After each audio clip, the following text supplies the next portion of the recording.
Alright, there we are.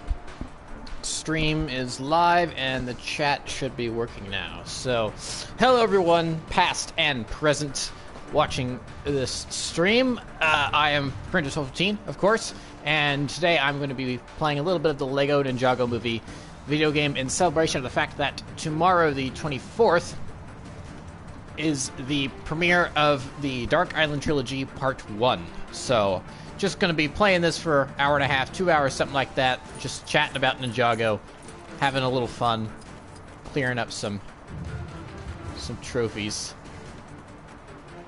Let's see here. This is one of the, I think, I have this. Been a minute since I played this game. Do I not have any Ninjroids? I thought I had Ninjroids. Oh wait, duh, Zane. I'm dumb.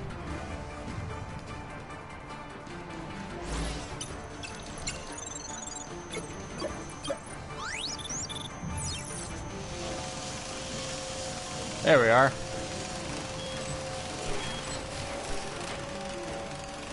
Hello, Hinnick. I think that's it. I think that's how you say that.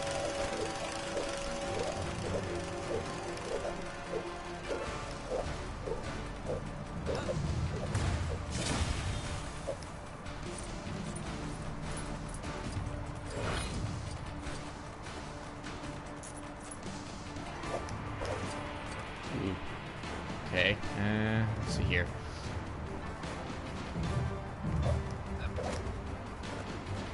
Looks like there's a buildable thing somewhere over here.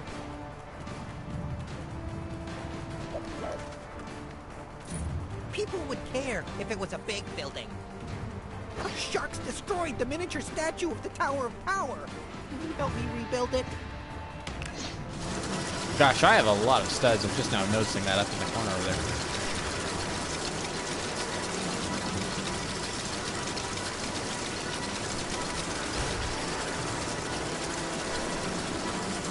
Great power. Here, you deserve this.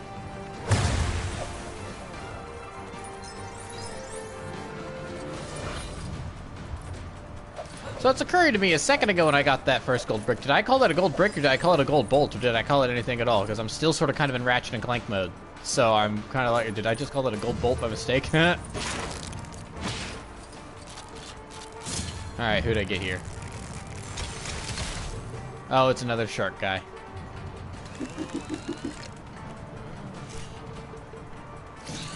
I'm not going to call any of this nostalgic yet. But this is already sort of kind of a weird blast from the past with all the movie-related visual stuff and the Shark Army guys. And I'm like, man, what a weird time for NinjaGo 2017 was. Not a good time, I would argue. But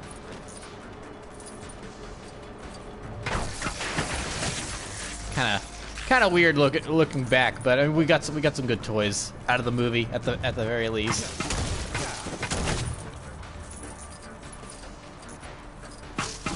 Kind of make it. I do kind of wish that we had like a proper NinjaGo game that's like canon to the TV show, or something like that. That's not Shadow of Ronin. That's locked to the 3DS and the Vita. And it's like, you know, an actual PS4, PS5 current consoles release. That's a race. I think I've done this race. Yeah, there's a little check mark by it on the map, I think. You know, something like this, but that's got the. And that was something I never understood about Shadow of Ronin either. It's like, why does this not have the TV show voice actors? Why is it these, weird? Not show actors. It's like, was it something about the unions that TT was able to, the voice unions TT was able to get a hold of or something like that, since they're a British company and NinjaGo is produced in Canada for the most part? I don't know.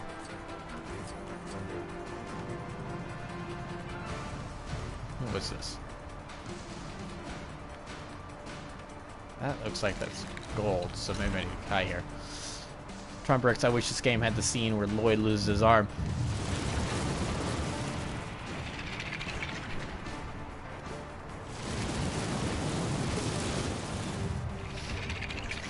Yeah, that is something odd about this game, is that it does kind of omit a couple scenes, and then it includes other weird scenes. Let's see here, I think that's electricity, so I need J.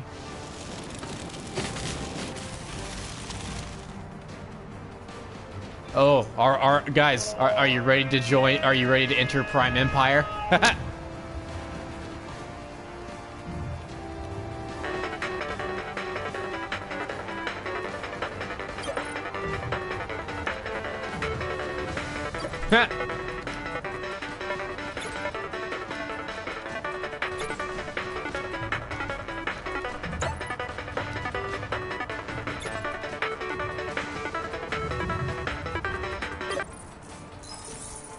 That was kind of cool. That was fun.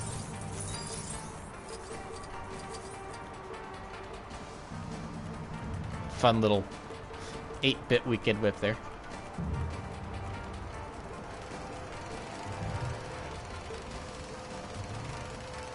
Let's see, this is coal.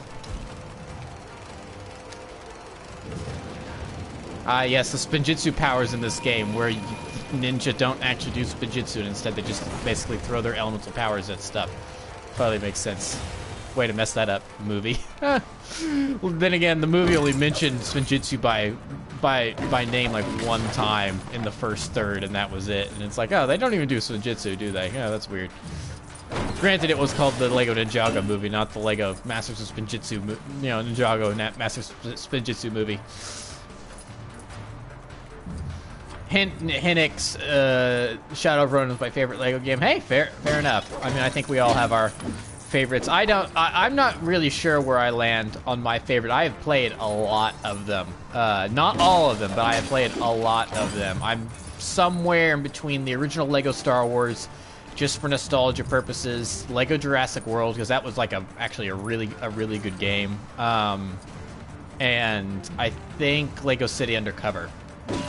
Somewhere between those three, I think, is my favorite. I'm not exactly sure where I land on my favorite. I can't choose between the three. Tron Bricks, when will Lego release a trailer for Seabound? I mean, that's a very good question. I don't know if that's up to Lego or if that's up to Cartoon Network. And since it's up to Cartoon Network, I don't know if we'll ever get one. That's one of those weird things about Ninjago releases on TV. Is like, I mean, technically, I think did Teletoon put out a trailer for Seabound, or did they just air it with little preamble? I can't remember. I can't quite remember, but yeah, I mean, when will we get a trailer for that? And then also, when it's like, hey, TT, when's Lego Star Wars: The Skywalker Saga gonna get here? It's like it's been a minute. You gonna give us an update on that? I'm very curious. It's like, is that game ever going to come out again, or is it just lost to the ether now? I'm curious. Okay, this guy's talking about a chicken. During the attack, my prized golden chicken disappeared. I think she was stolen by someone jealous or hungry. Would you look around and try and find her? She's golden and looks, well, like a chicken. All right, we're looking for a chicken. Is it the golden chicken that was released with the Monastery Spinjitzu set?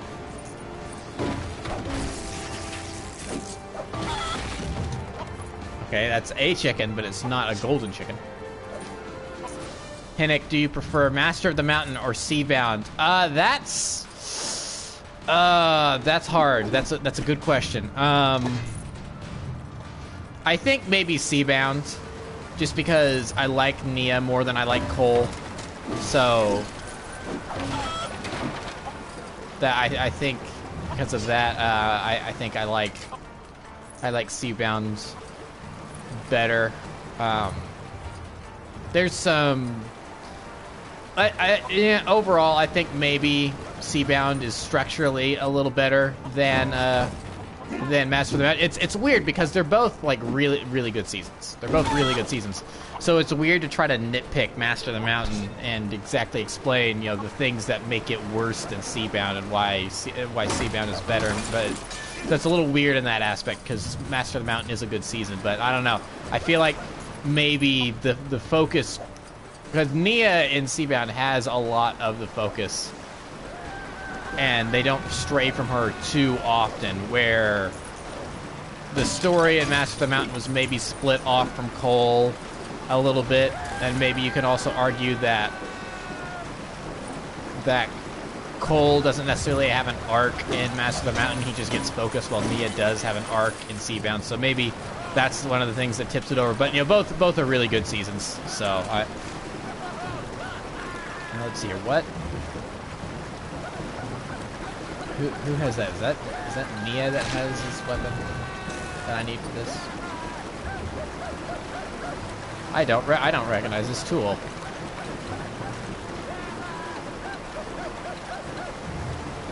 It's not Lloyd, I don't think. Woo, nope. I have absolutely no idea what this tool is that I need to get this guy to stop screaming in our ears. I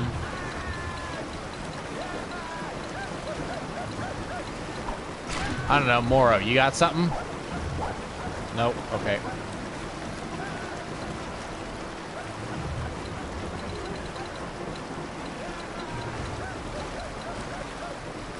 I don't know, maybe Jackie Chan has something.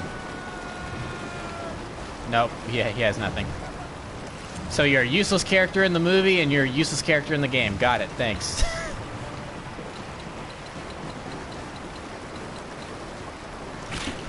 Yeah, I don't know what this... I may not have a character that has this. So sorry buddy, you're on your own for now. I need to go find that chicken.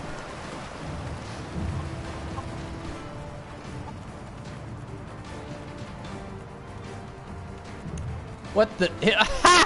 His run animation looks, you know, when he runs, he's swinging his arms around like he's swimming. That's hysterical.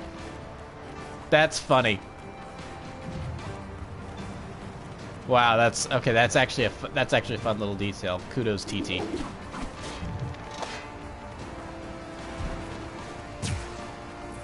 Oh, he's actually got guns. Look at that. Or excuse me, stud shooters. Or stud launchers, you know, it's like, okay, dude, you can't just take a bath right out in the, okay, no, that's, I'm gonna get flagged for that. That's inappropriate content for YouTube. Can't believe that.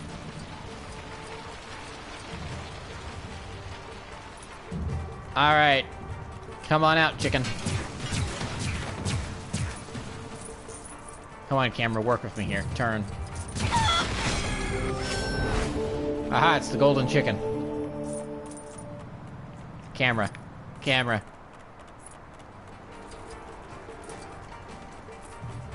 I guess now I need to go back to that guy.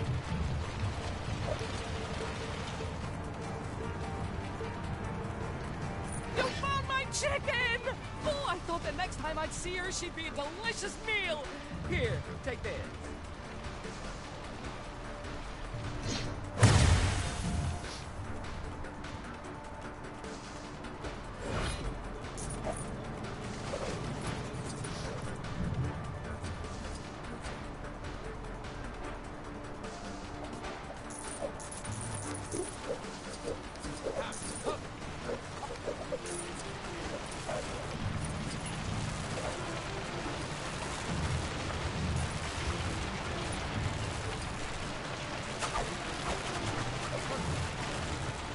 This is something from one of the levels.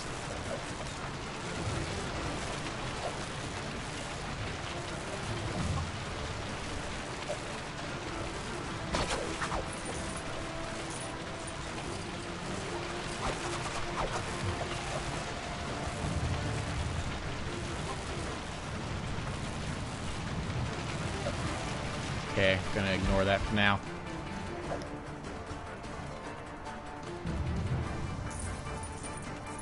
How do I get back up here? Here we go. Here we are. I will say one thing this game does pretty well is that the characters do feel like ninja with being able to run on the walls and stuff. That's really fun. I do enjoy that.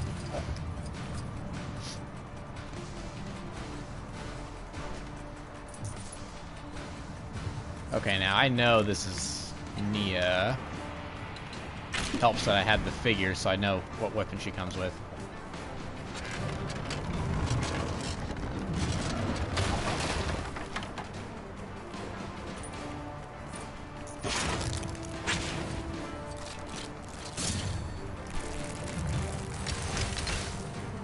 Oh, hey, it's the Inpup girl. I've got that figure too.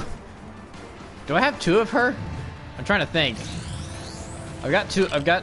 No. I have 2 of Coco, and you know I have 2 of Coco and General Number and the female General Number 1 that came with the smooth thing. I've got 2 of both of those because I am awful when it comes to filling up minifig bags. I can't judge them very well of what's in them. I think if I remember correctly, I thought my second General Number 1 was like Pajama Garmadon for sure, and I was like, aha, yes, this is totally Pajama Garmadon. I opened it up, I'm like, oh, it's the shark, it's the General Number 1 again. Well, I was dead wrong. So, and I have not really gone for collectible minifigures since. Mostly because I just haven't really cared that much about the ones that have been available.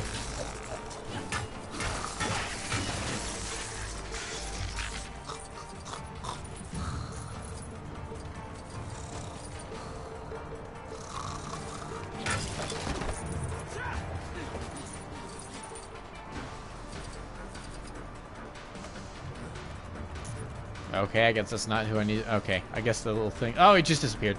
He's gone. Poof. Okay, so the person I want to talk to is down here. Got it. Hey, purple stuff. A little help! My noodle place. Destroyed again. This is the 3rd time this month my noodle place has been destroyed. I need someone to repair it again. Maybe you need insurance to cover that. Gosh, what I know it's, you know, it's like a toy fantasy world, but I mean, what are the insurance rates like in movie NinjaGo City when Garmadon attacks every week? Gotta be crazy. Citizens of NinjaGo City can feast on noodles once again.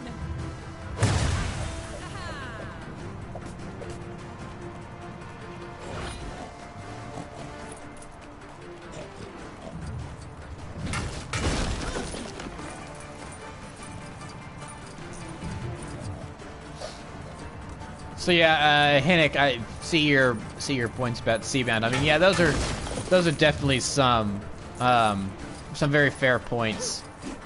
But it's I've been launched. Okay, but for me, it's a little bit. Is that the Ark of the Covenant? What? Okay, Indiana Jones, where are you? But for me, it's a little bit the payoff works so well that despite some of those issues that I totally understand, I'm like, I don't really have that big a problem with it. It's not like, say, Rebooted, where the issues. Hold on, I don't want this army guy to be around anymore.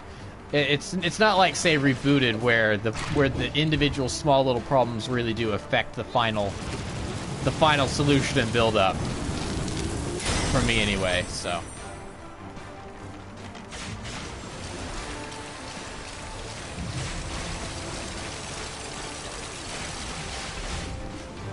Okay, where's this gonna lead? Whee! Oh wow! Holy cow! I went far.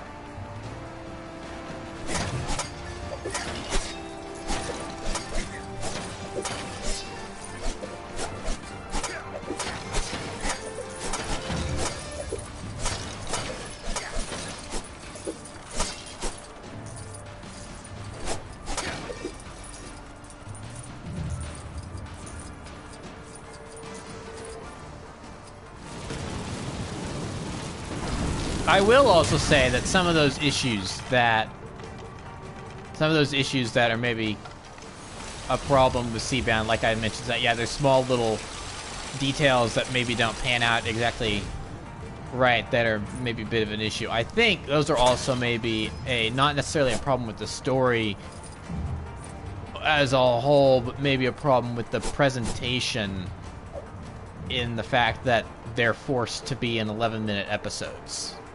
Because I'm not like a huge downer about, it's like, oh, these 11-minute episodes are the worst thing to ever happen in Ninjago. But it definitely does still interfere to a degree. And I think some of those issues are definitely part of the have part to do with the 11-minute format.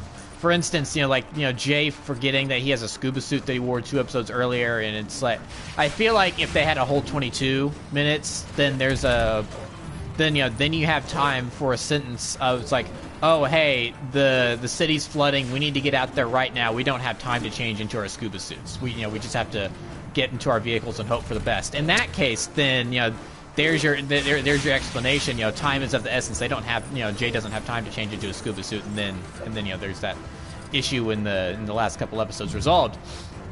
Where with the 11-minuters, it's like, you don't have time for an explanation like that. It's just you gotta get going, because you've got limited time. It's not impossible. Exactly, as you said, if done correctly, the 11-minute format can be fine. And I think season 11 and 13, or not, no, not 11. Excuse me. Season 13 and 14. I don't know where 11 came from, but I know where 11 came from because we're talking about the 11-minute format. I think seasons 13 and 14, Master of the Mountain and Seabound, do it pretty well, almost perfectly. There's a couple issues, but for the most part, it does it much better than, Secrets of the Forbidden Spinjitzu or Prime Empire. And I don't hate Secrets of the Forbidden Spinjitzu or Prime Empire like some people do. But, oh, this is one of those dojos. I don't think I've done this. The Master. Oh, no, I have done this, because I've got 1 gold brick out of 1 gold brick. So, no. Okay, there we go. So yeah, I mean, when it's done well, it works. But I mean, it's still you cut your runtime in half for individual episodes. So, and it just, I don't know, it just creates for me, I feel like it, there's like unnecessary time constraints. Oh, what am I doing?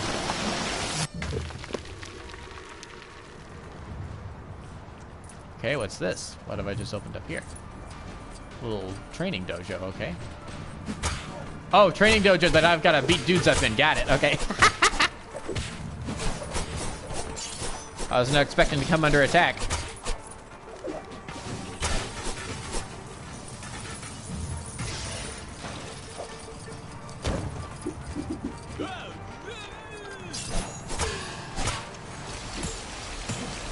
Oh, I think I'm building something. I just built something.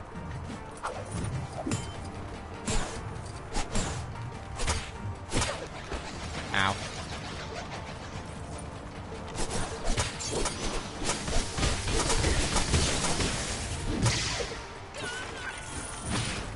Hooray! I've just murdered a man. Oh, hey! I've got that minifigure too. Cole, high school. That, man, I really wish they played with that concept more, because that could have been a fun concept. It's ironic. I feel like the concept they came up with for in some ways, the concept they came up with for the movie version of the story actually works better as a spin-off TV show than some of the storylines that they have for the TV show. In a couple. No, I want to build here in a couple areas. But if I had to like trade, it's like, would I rather the TV show be the movie and the movie be the TV show? Like, no, the TV show's fine the way it is. Don't change it drastically. Arnav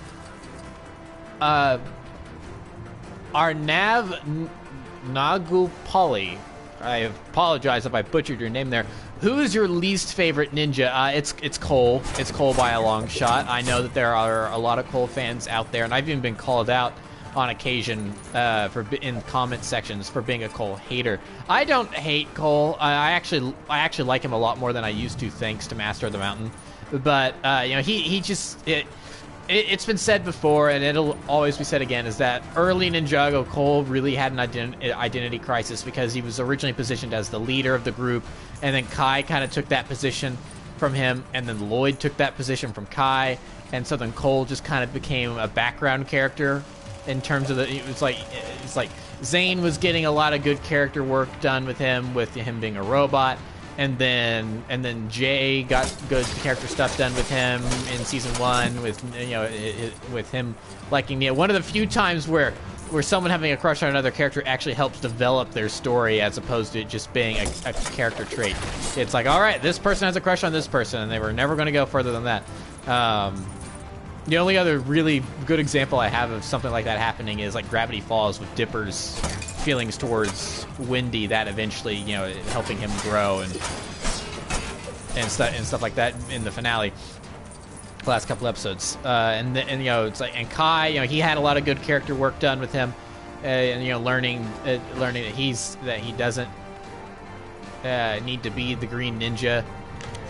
Let's stick here for a little bit with the Green Ninja and all that stuff. So, and then of course Nia. She was Samurai X, and she got to join the boys club even though she wasn't a ninja and all that stuff. All those characters had a lot of course Lloyd changing from the bratty kid into the chosen one MacGuffin character, and him kind of learning to be a good person, thanks to his newfound family. In some case, literal with Wu, but all those characters got good work. And it's like Cole had an episode where he reconnected with his father, and that's really sort of kind of it. And then after that, he was really kind of left on the back burner. The closest thing he got to focus in the next like 3 or 4 seasons before Possession was he was in a love triangle with Jay and Nia, and that was horrible. So yeah, unfortunately, my least favorite ninja is Cole. Poor guy, especially considering the unfortunate passing of Kirby Morrow. It's just unbelievable tragedy for the show that happened, and for his family, of course. He was such a staple of the show, and even though he didn't have how the heck do I get up there? Because I see the gold bricks tightrope. It looks like. See if I can manage to get up there. So yeah, it's unfortunate about Cole, but. So yeah, he's got to be my least favorite. That's why I'm so grateful for Master of the Mountain and how it turned out. Because I remember when the box art was leaking and stuff, it's like, oh, this is gonna be a Cole season. I was like, oh great, well, this is gonna be boring. And then it's it's like it's like considered one of the better seasons nowadays. So it's like, oh, okay, awesome, good for you, Cole. You got a good season. Let's see here. Now I'm holding. Please don't comment for just a moment. I need to catch up because I can only see so much on screen here at once. Our nav again. When will you update your ranking the seasons videos? I said in the original one that I'll do it again when we reach 20 seasons, and at this point, I think I'm going to stick to that, just because. Oh no, Nia, I'm sorry, sister. I didn't mean to do that. And I think I'm going to stick to that just because, since Ninjago usually has like 2 seasons a year, we're going to get there sooner rather than later at this point.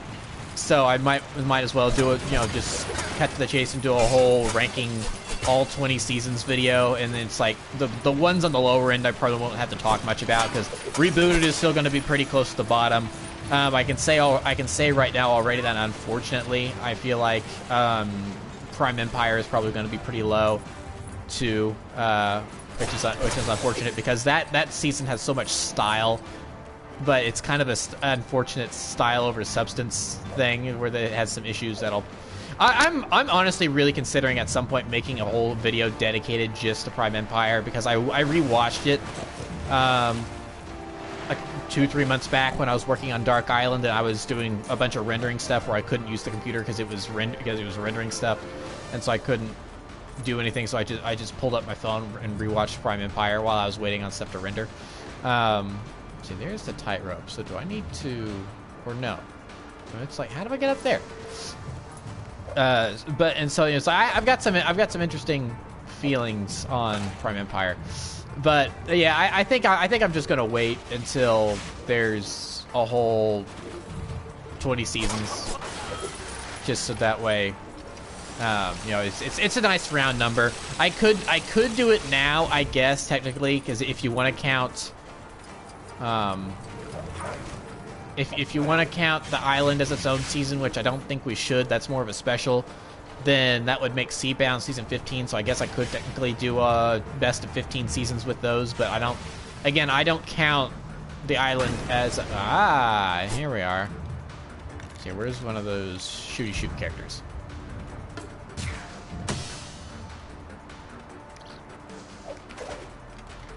So so because of that, I think I'm just gonna wait. So yeah, there's your answer there. When updated, blah, blah, blah. Tron Bricks, what do you think of Green Flame, a fan-made Ninjago's... A fan-made Ninjago ship, Green Flame? I have no idea what that is. Green Flame, if I have to judge by the name, is that supposed to be Kai and Lloyd? No. No. That's weird. I'm sorry.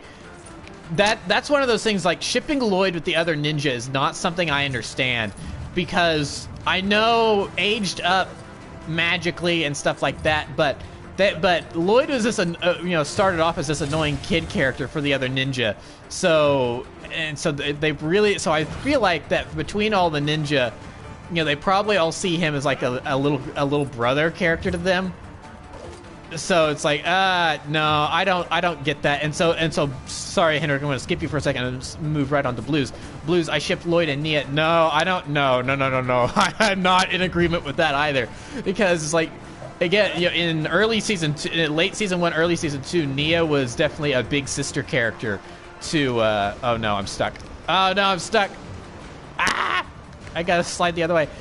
Nia was definitely a little, an older sister character to Lloyd, and she kind of looked after him. So I don't think aging him up with the magic, whatever they did, I can't exactly remember the, you know, whatever they did in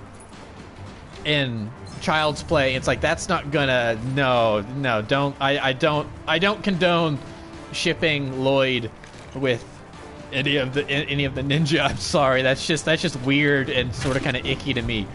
And I'm kind of the same when it comes to shipping ninja with other ninja. Jay and Nia are the exception. Because, you know, that relationship kind of predates when Nia was a ninja, and, you know, that was started very, very early on. At this point, there's definitely more of a, to me anyway, I feel like there's much more of a familial bond between all of the ninja, so shipping any of them together that way, I don't see that working. That kind of starts to get into like incestuous territory for me, and I don't agree with it. Sorry. Let's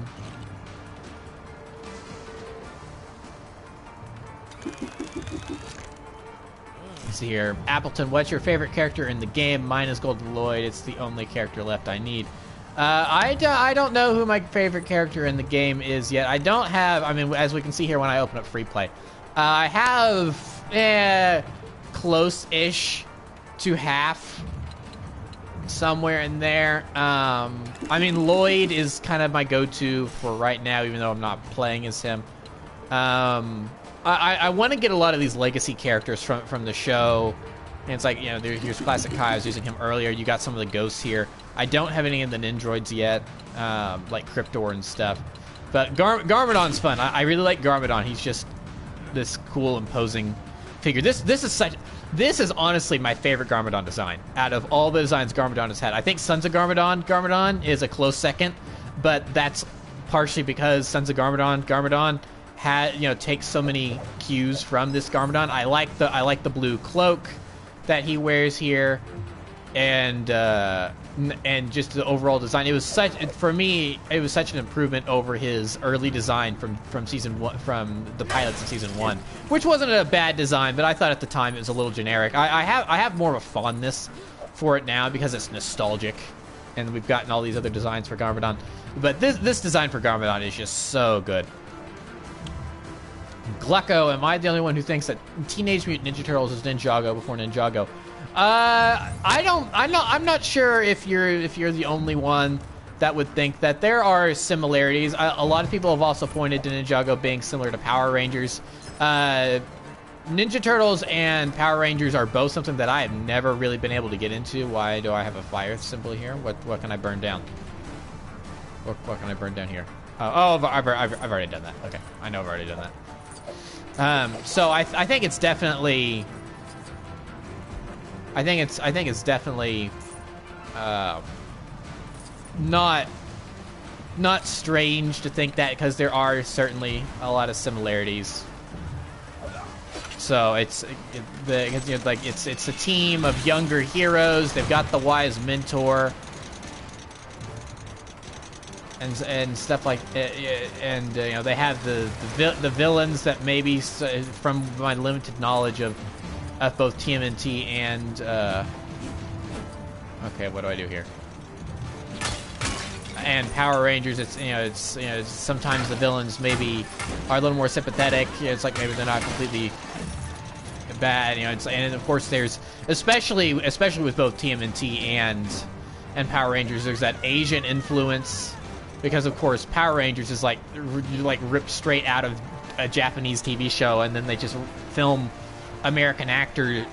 scenes with American actors over the pre-existing battles and stuff, and then poorly dub them. That's one of the reasons I've never been able to get into Power Rangers, is partially because of the presentation of the show. And then Ninja Turtles is just I don't even know why.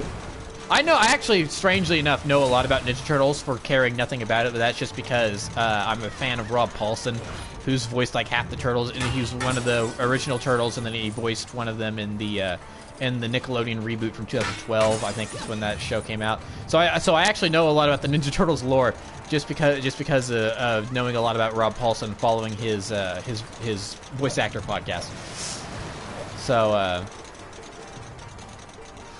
okay, gosh, the comments are these are the most comments I've ever had. It's already moved on, but I did see a comment earlier. It's like, how many Legacy Kais do I have? I gotta think here. I think at this point I actually have more more Ninjago minifigs from Ninjago Legacy than I do from like the traditional show or the movie, which is kind of funny to think about. Kai specifically, I have no, that's no, that counts because it's not his, because it does use the Legacy torso, even if the hood is from season 11. So yeah, I have the minifig pack from season 11 that came with a Legacy Kai, but his cowl was from season 11, so that counts, I think. Then I have a Legacy Kai from the Monastery Spinjitzu, and I have a Legacy Kai from the Destiny's Bounty. And then I think that's it. So I have three. I have three Legacy Kais. And then the other ninja I have two of for Legacy. No. I have two. No, I have three Legacy Lloyds, but each is a different variant, because I have the Green Robes Legacy Lloyd that came with the Monastery Spinjitzu. Then I have the Young Lloyd that came with the Destiny's Bounty, and then I have Golden Master Lloyd that came with the Golden Mech, the first Spinjitzu Master's Golden Mech. And so yeah, I have three Legacy Lloyds, but each is a different design, so that's kind of nice that it differentiates. What are your opinions on the new Ninjago villains? Asphira, Ice Emperor, Unagami, Skull Sorcerer, and Kalmar.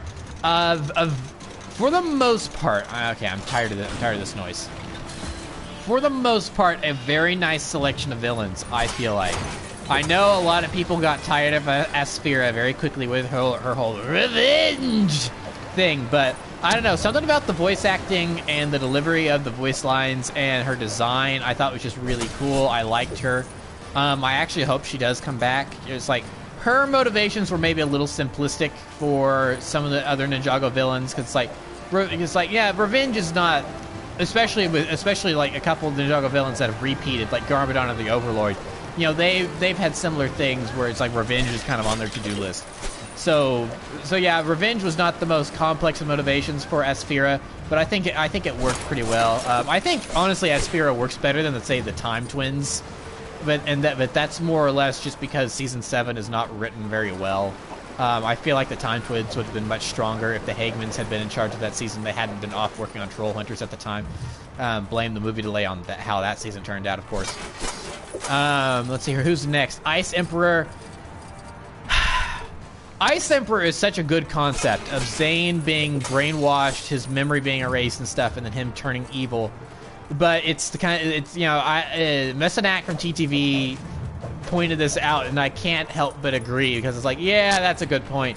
Of after he turns back to good, there needs to be a moment of, you know, him realizing, oh, I helped enslave an entire realm for a long time.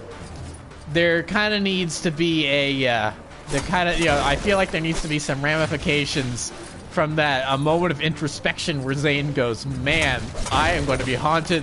It's like Hootie from the Owl House. I'm going to be haunted by my actions forever. Hoot hoot.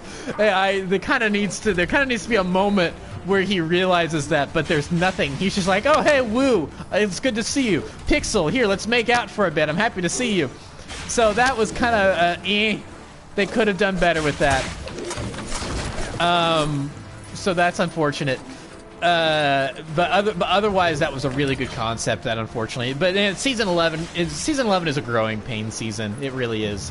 Let's see here. After season 11, then we have Unagami.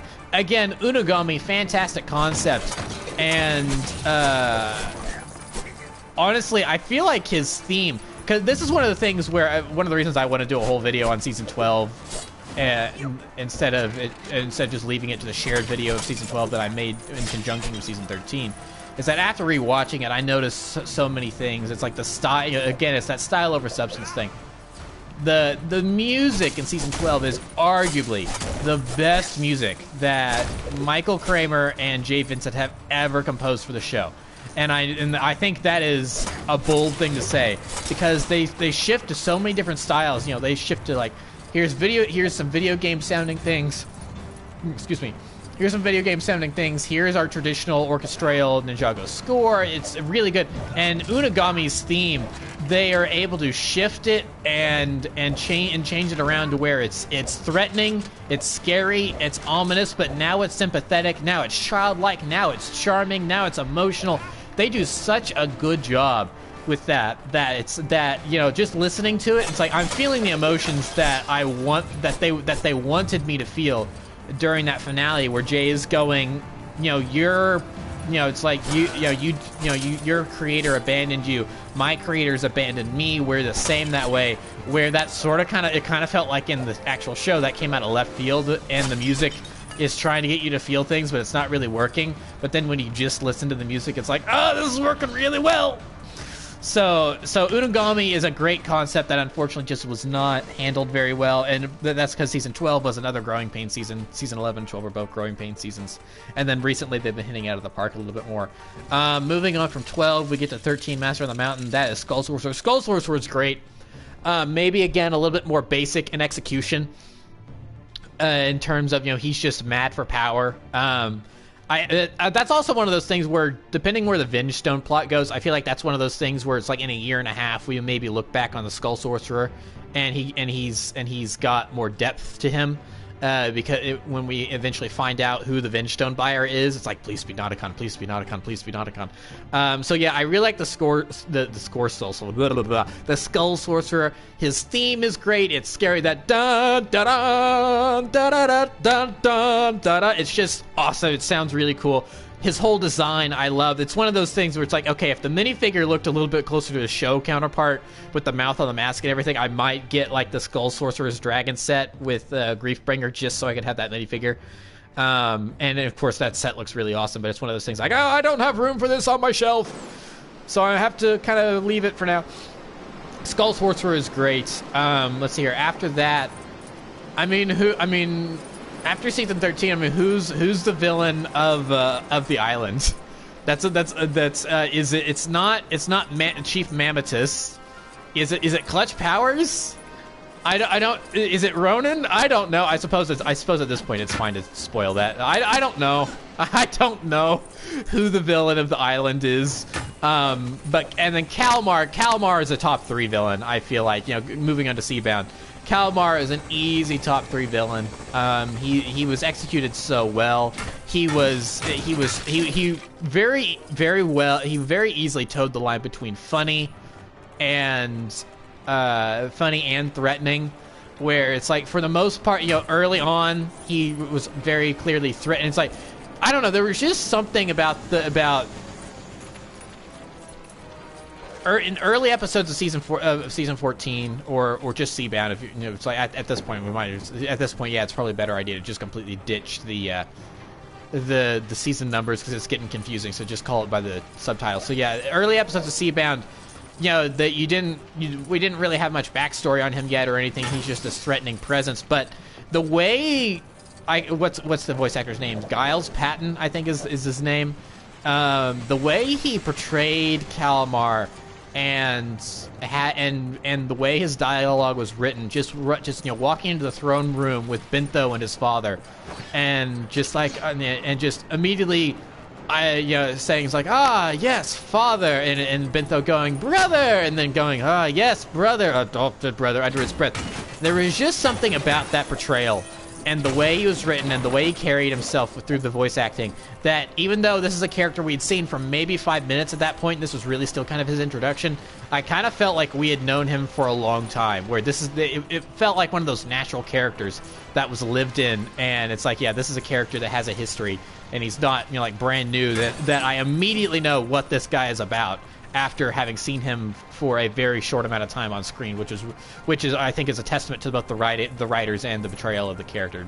Kalmar, very, very well, and then when he grew more confident, when he really took over, and he was he was leading his kingdom in the attack on Ninjago City, and Wu's like, you'll never get away with it. He's like, yes, but here I am. It's me getting away with it. See, this is me right now, leaving with the amulet. It's like, that was just so done so well, and it was funny. It was, and then him in the truck with Kai in the car chase through Ninjago City, and then them in the slow-mo shot of them flying up off the bridge and back into the water, and then both of them screaming. Just handled so well. So yeah, Kalmar, easy top 3 villain. It's like at some point I probably need to do like a top villains list, because I'm not sure who's exactly in my top space. I mean, it's like, my favorite is still Nauticon, but it's like Harumi, of course, is up there. Garmadon's still up there because of how complex he is. Kalmar now. So yeah, that's. The recent villains are a little bit of a mixed bag for sure, but I've really enjoyed them. I think someone's like again, Asphira, I think she's stronger than the Time Twins or the Overlord. So it's like maybe a little bit of a mixed bag, but stronger than some of the other offerings we've had from Ninjago villains of the past. So. All right, moving on. Next comment. Have you watched the Shrimp Shorts, Ninjago Shorts? Because they're pretty funny. No, I haven't. I've never heard of those before, so I don't know what that is. Appleton, if you could choose to remove a season and remove a ninja, who would it be? Remove a season. It would either be Rebooted or Hands of Time, because those are pretty low on the list, and there's not much that redeems them in my eyes. Of course, I mean, if you guys are familiar with my channel at all, you know how I feel about Rebooted, because I did a whole 8-episode series. It's like, here's what's wrong with Rebooted and why it's bad. And then Hands of Time is just kind of mediocre all the way through, and it's why I haven't gone through to do a Hands of Time reiterated or anything like I did for Rebooted, because it's not bad, it's just mediocre. It's like, there's some cool ideas here, but I'm not sure how they could be, if they could not be, I'm not sure how they could be, you know, executed better. It's just like the writing just needed to be stronger because the ideas were good. It's just like, man, it just kind of, and that was all. The part of the problem with the execution of those of season 7 was also the fault of Will Films. Like I think Tommy Andreasen went over this when he was interviewed by TTV on the Ninjago cast. Is that Will Film when they were doing Hands of Time, there was a little bit of a bidding war in terms of their animation projects, and another studio won out over Lego. So they didn't put their full effort into Hands of Time, and it shows because it's like the attack. I did my worst episodes ranking list, but I feel like, thinking about it a little more now, I feel like the attack is probably more up on the list in terms of worst episodes than where I originally placed it on that list, just because it's essentially 22 minutes of battle that is it's one long battle that is just executed horribly. And one of the worst things about the execution of one of those, it's like, it's not that necessarily that the script is bad. The script isn't great by any stretch of the imagination, but the poor execution of the animation does not help it at all. It does not do it any favors. Because like when Crux and Acronix go to kidnap Wu, who at this point in the season has been bedridden because he's been aging. And he's been bedridden, and he's just been sitting there getting older, not really able to move. He's been sleeping. He has not really been able to stay awake.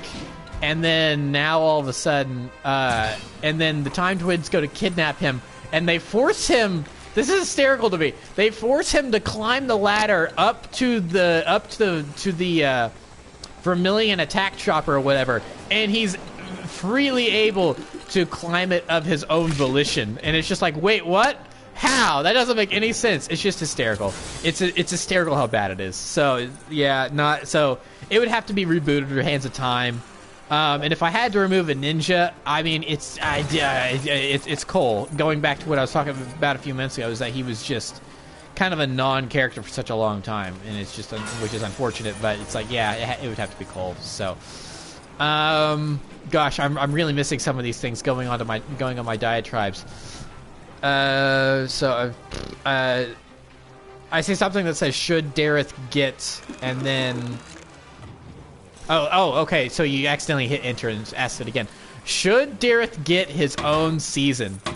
That's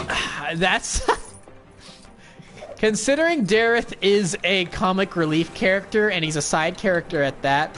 I'm not sure if he deserves his own season. Would I like for Dareth to get more of a spotlight? Yes, but I'm not sure he deserves his own season. Now with Nia being gone, it's like, I think that's a good question. Who's going to replace Nia on the team, if anyone? Is anyone going to replace Nia? Can you replace Nia? It's like, if someone takes her spot on someone could, I think, take her spot on the team, but it's not necessarily that she's going to be a replacement. I think that's something you could say. Like, is Skylar gonna move up and be that character? I would like that. Do you give Dareth more powers besides whatever the heck his powers were in Hunted? That lasted for all of 5 minutes. I think that's definitely an interesting idea. But I would love for Dareth to get more focus. I don't know if he deserves a whole season. Sasha Allen, if you do not ship Kai and I'm assuming it's just, if you don't ship Kai and Lloyd, going back to what I was talking about, do you ship Skylar and okay? So. This is some. I mean, and then you say later on, I mean Skylar. Okay, do I ship Kai and Skylar? Yes, I ship Kai and Skylar. I feel like that relationship worked pretty well in Tournament of Elements, and then Skylar just has had very few appearances since. She showed up in Hunted, but she didn't really share too much screen time with Kai. I like kind of the fan theory that Kai and Skylar have been dating behind the scenes, and that they just haven't had any screen time to show it off. I like that theory. I think that works because, again, like I said, I think that relationship works. So yeah, I ship Kai and Skylar because it's Well, I mean, it's canon in the show, isn't it? So, I mean, so that's my whole thing about shipping. Is I don't really understand, as a core concept, I understand shipping. But seeing some of the interactions online of people, people making what I think some people would call crack ships, and then what other people would just call regular ships. It's like, I don't understand it, really. It's like, like some, and that was where the whole love triangle thing from Rebooted came from that I didn't agree with at all.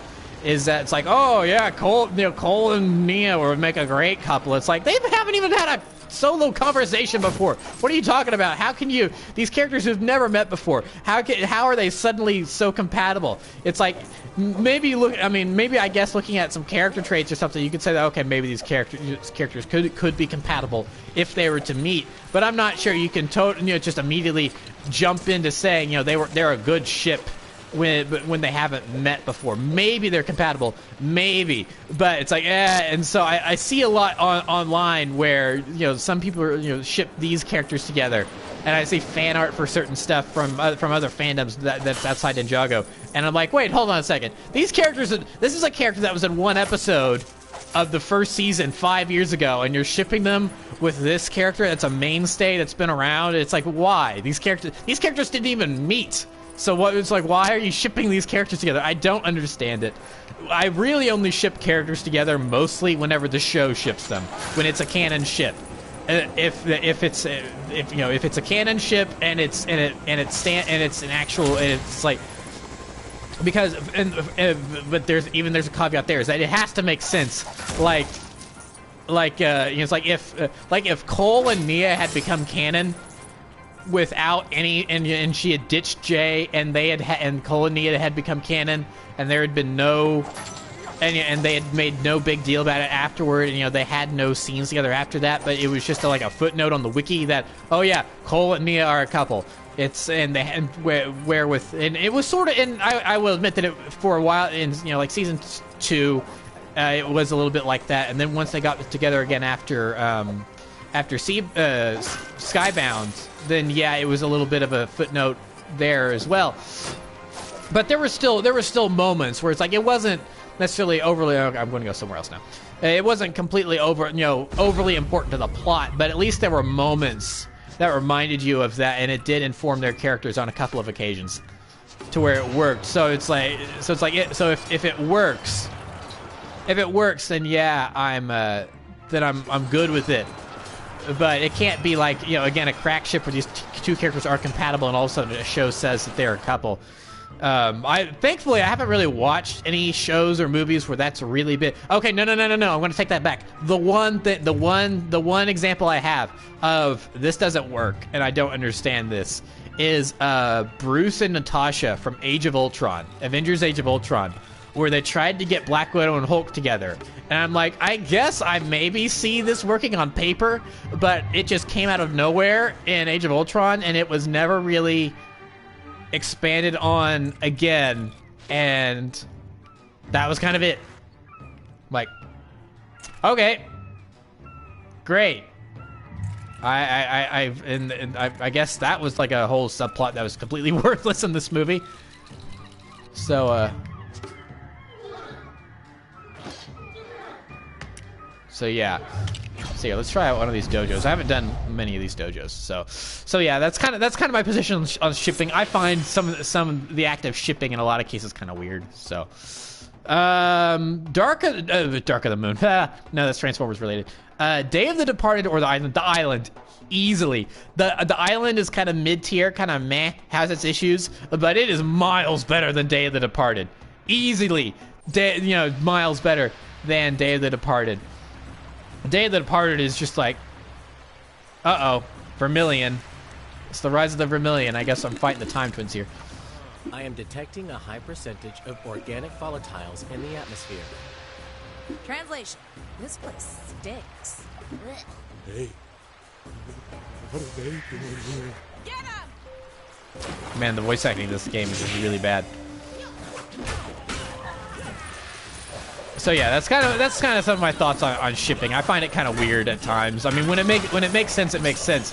But a lot of the time, it doesn't. At least in my experience, looking around and stuff online, it doesn't make sense. So I kind of ignore. I was like, okay, you guys do what you want to do, but I mean, you guys are kind of weird in some cases. So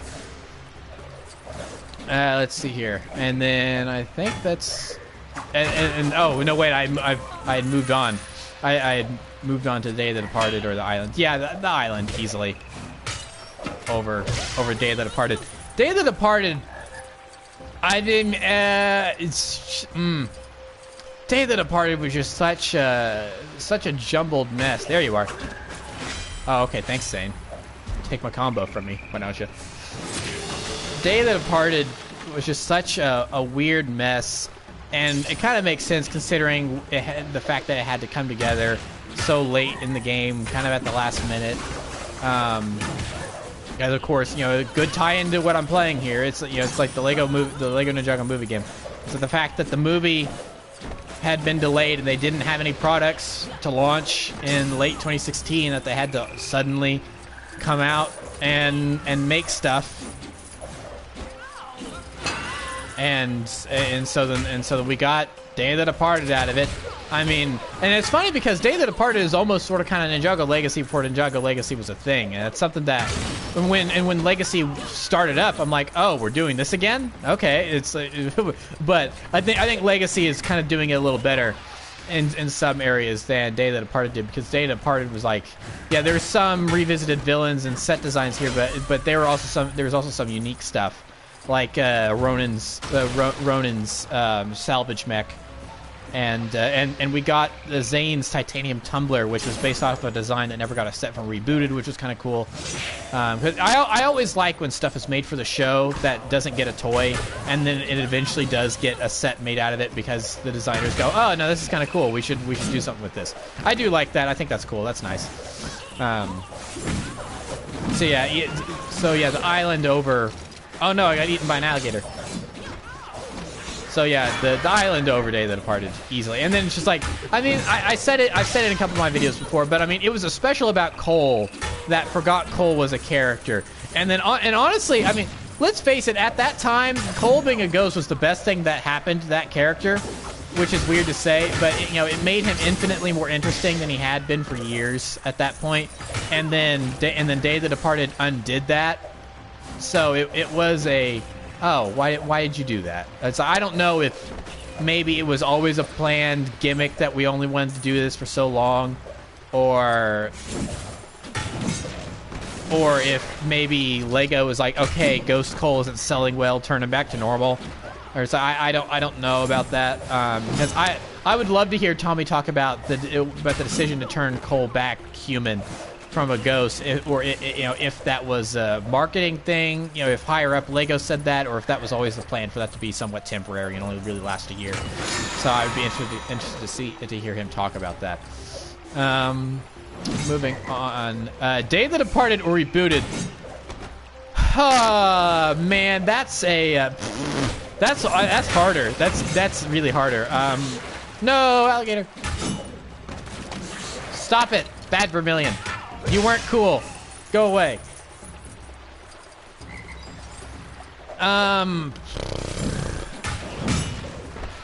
That's like, I mean, that's just like, what is worse, an earthquake or a fire? It's like, dude, they're both pretty bad. So it's like, how do you judge them on their level of badness? I mean, I'm gonna say Day of the Departed. I'm going to say Day of the Departed over Rebooted, just because Day of the Departed doesn't make me mad. Rebooted makes me mad. Day of the Departed just kind of makes me shrug and go, okay, that was bad. But Rebooted makes me mad. So, yeah, Day of the Departed over Rebooted. That's not a fun question. No, I don't like that. I don't like that. Just, eh. Looks like we'll have to dial up the effort. So your Appleton, if you could have any element that any master has, not just the main 6 ninja, what would it be? Ooh. the entire elemental table instead of the periodic table. The entire elemental table from the roster of Ninjago characters. Well,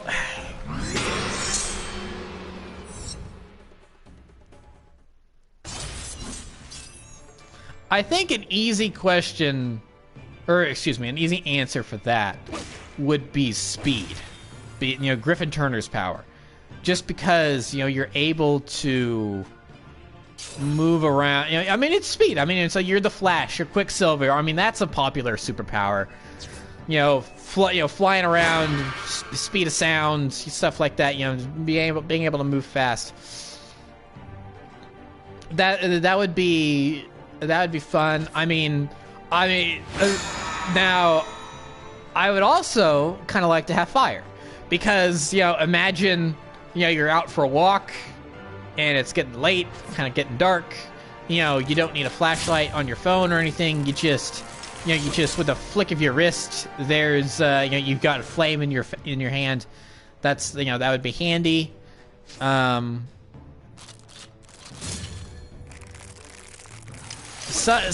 of the elemental powers, if I were the elemental master of that power, I would think to myself, man, this really sucks. I don't like this. Like, the master of poison, or ooh, hey, Samurai X, new pixel.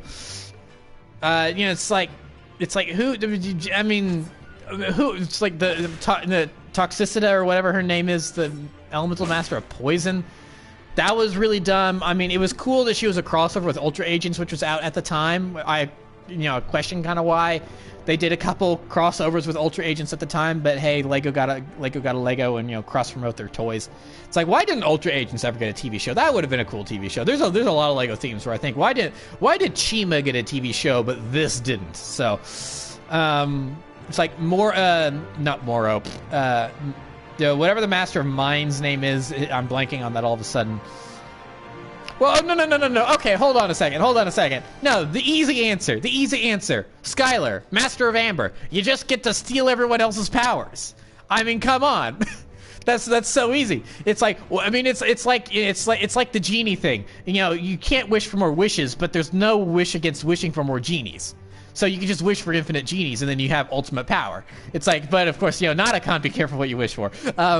So I mean, but Skylar, Master of Amber. I mean, it's like, if you just make sure to always surround yourself. If all your buddies are all the other elemental masters, then you don't have to choose. You've got all the elemental powers at your disposal. So yeah, no, that's my answer. Amber. It's Amber. It's like that way I just have all of them, so I don't have to choose. So haha. I have taken your somewhat interesting question and I've dumbed it down.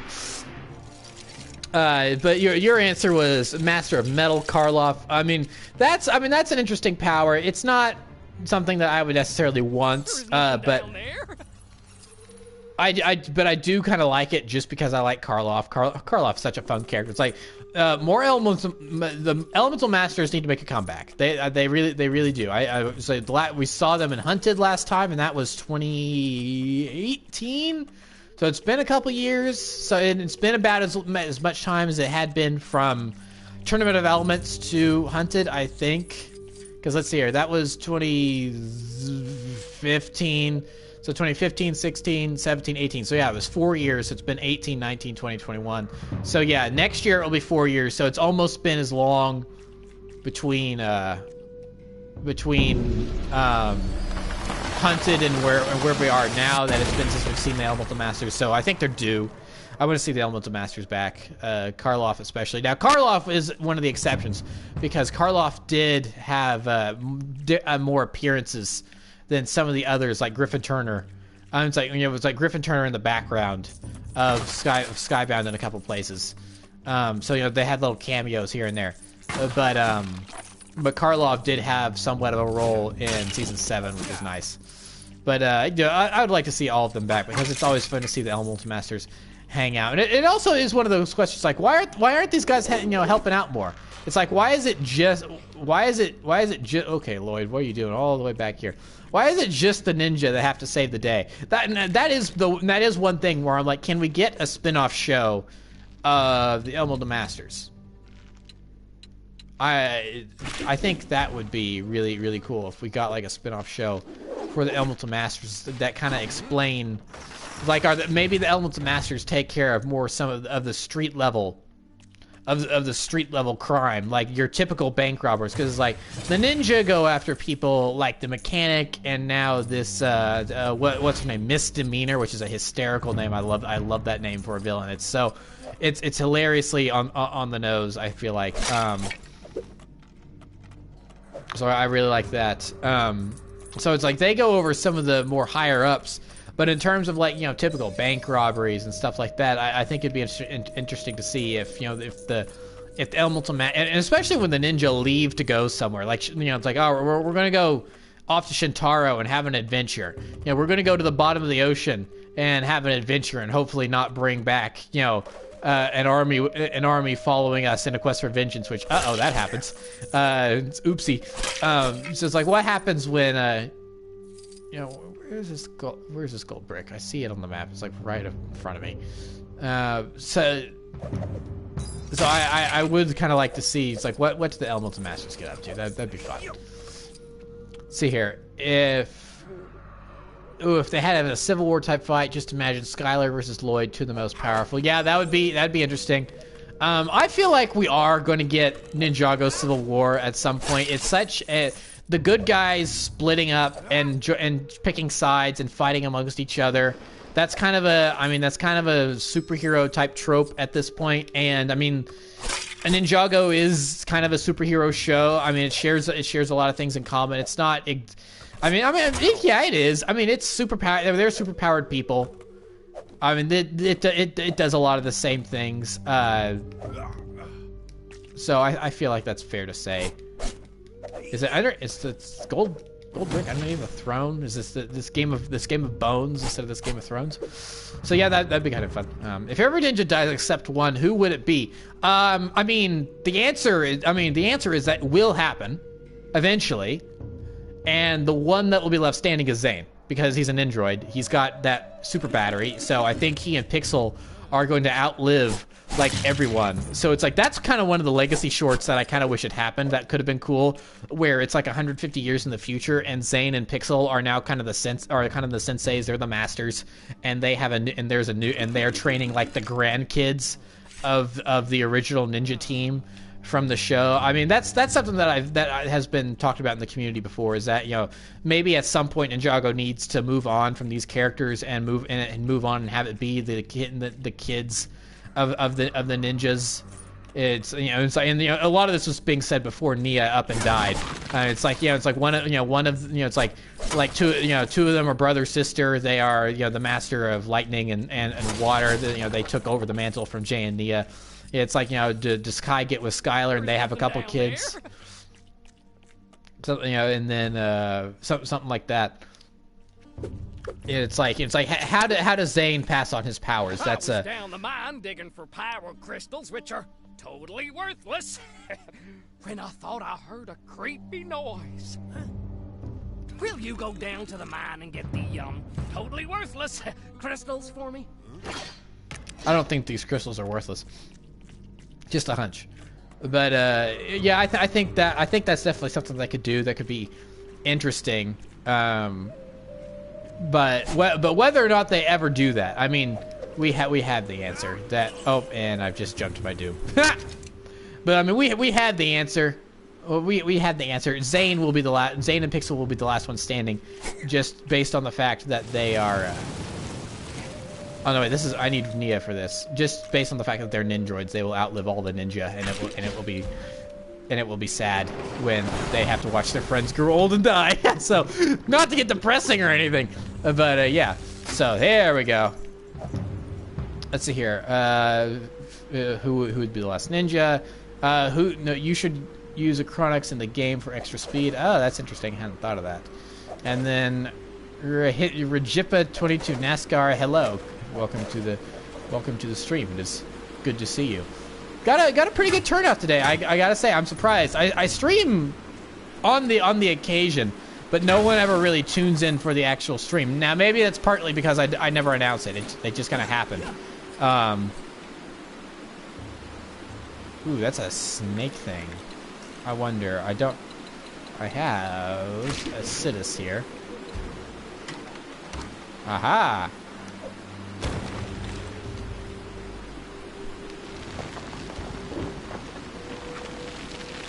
Ooh. Ooh. Oh, okay. That's interesting.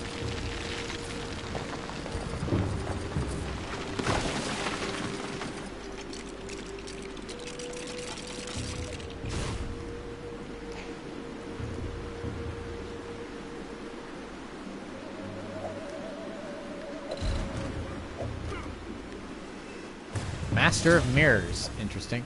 Oh. What's that what's the Master of Mirrors trophy? Hold on.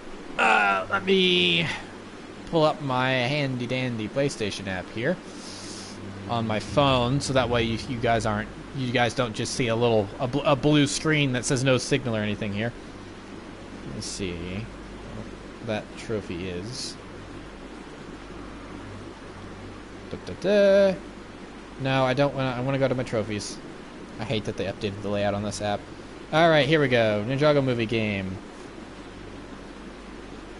Oh, that's interesting. So far, my rarest trophy earned is the Master of Time, which is the dojo where I defeat Crux and Acronix. Okay, this is all story stuff. Master of Beasts, Master of Mystery, Master of Serpents, Master of Noodles, Master of blah blah blah blah, Master of the Elements, Student of Disguise, Student of Speed, Student of Exploration, Master of Exploration, Master of Disguise. Where is it?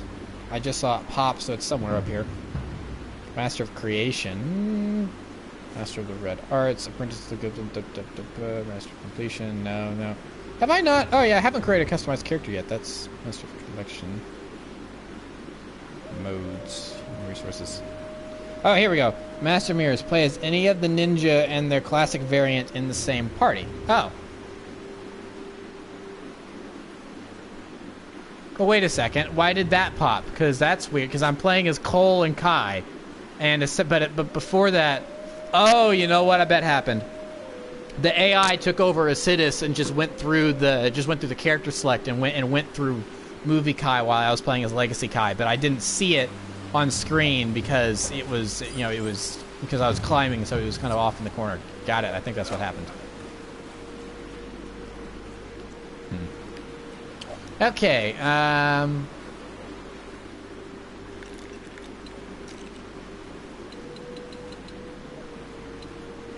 Let's see. Let's go ahead and try out. Okay, that's it. That's interesting that they gave Acronix super speed. I mean, I guess it sort of kind of makes sense, considering, time manipulation and stuff.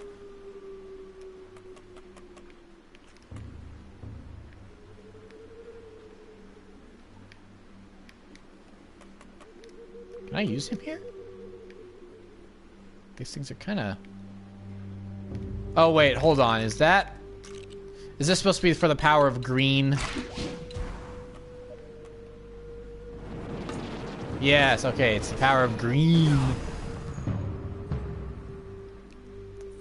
What the heck? It missed. Oh, okay, so why did it do that?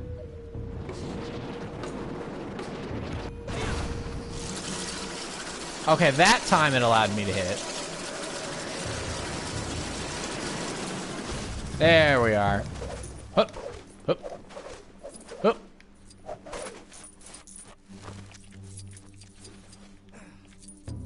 Oh, hey, perfect. Cole. Oh, no, yeah, that's right. And that's so dumb. It's like, I've got the giant hammer. Why won't you let me whack the rock with the giant hammer?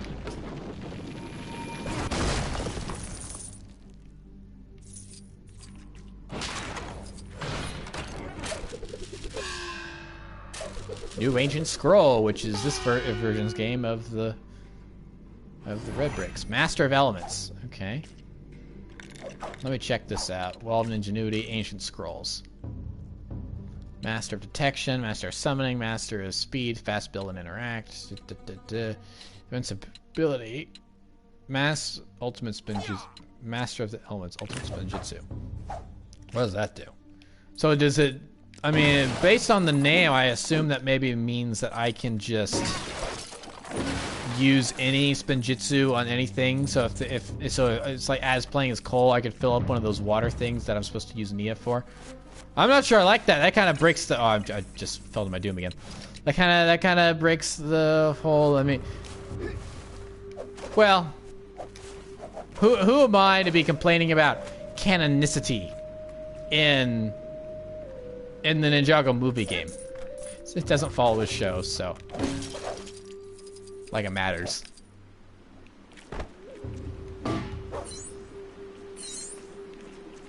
Oh shoot! Wow, I got a lot of those from one thing. Okay.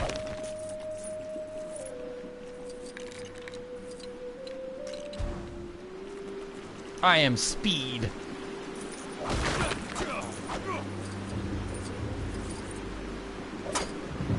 Ooh. Shiny.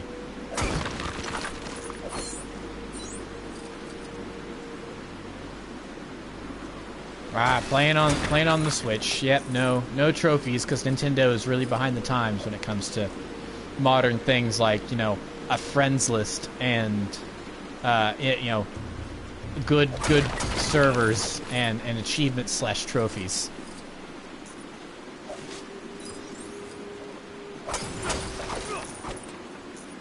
But people give them a pass because they're Nintendo. Okay, now how do I get back up here?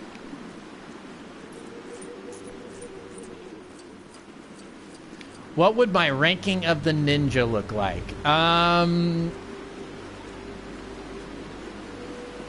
Well, I think there's a couple different ways you could go about that. Because there's like favorites, there's power level, there's like which one is the best character. I mean, so there's different ways you could actually rank the ninja. Oh wait, hold on. Can I freeze this? I can freeze this. That's how I get back up.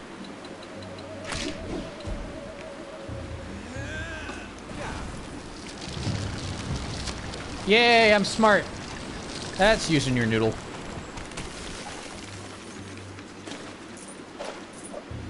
Oh, and then, no, it's just a run-up thing. Got it.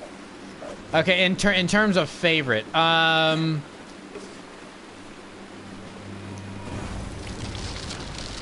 so I haven't really, you know, I've never done a whole ranking of the ninja or anything, but I have kind of said in the past, in discussing things on like my ranking videos and stuff, who some of my favorites are.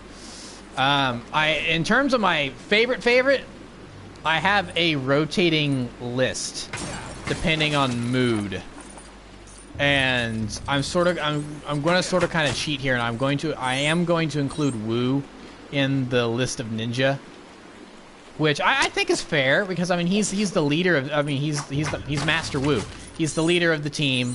So I think to a degree that you know that makes sense to include him. I mean, it's like just because he's old doesn't mean he's not a part of the team. I mean, isn't that pretty much what kind of what his story arc in Master of the Mountain was about?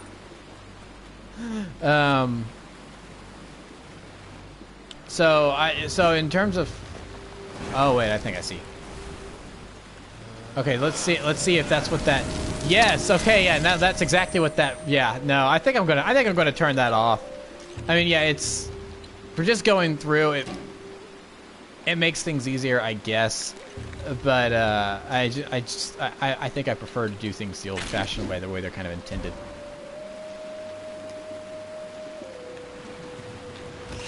So, I do have a kind of rotating list of who my favorite ninja is. For constantly rotating for top spot, it is Wu, Jay, Nia, Zane. And I know that's like half of the team right there. So, because I really like all of those characters. Which is one of the reasons I get annoyed, because I think they're pretty good characters, and which is one of the reasons I get annoyed whenever a season doesn't treat them very well, like rebooted with Jay and Nia, or Hands of Time with Nia, because Hands of Time did not treat Nia very well, like at all, with bringing in Samurai X, and now all of a sudden Nia is kind of pouty about someone's trying to take Samurai X from her, and then they have that whole conversation about why she became Samurai X in the first place, and that's not why she became. It's like that's not why you became Samurai X. What are you talking about? These are lies. So she wasn't handled very, very well, so that's kind of another reason why. That is one of the, things that's definitely if I were to ever figure out how to do a Hands of Time rebooted, or excuse me, reiterated, it would definitely be okay, that's an obvious, you need to fix this thing. But I mean, I've already said my least favorite ninja is Cole, so who does that leave? It's like Kai and Lloyd, or I guess somewhere in the middle then, because there's not really anyone else.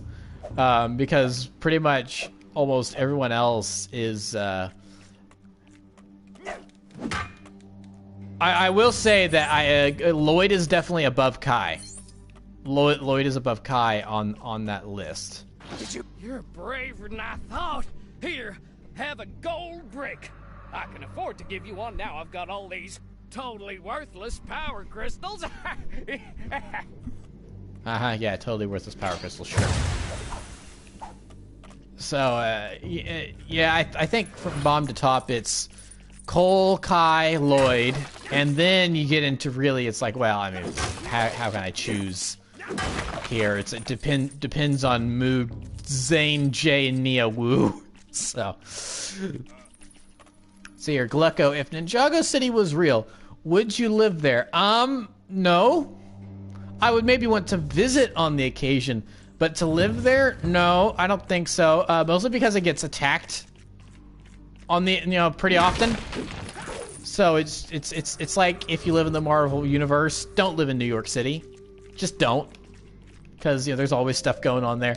So it's like, yeah, no, I'm good. I'm good. I would rather live out.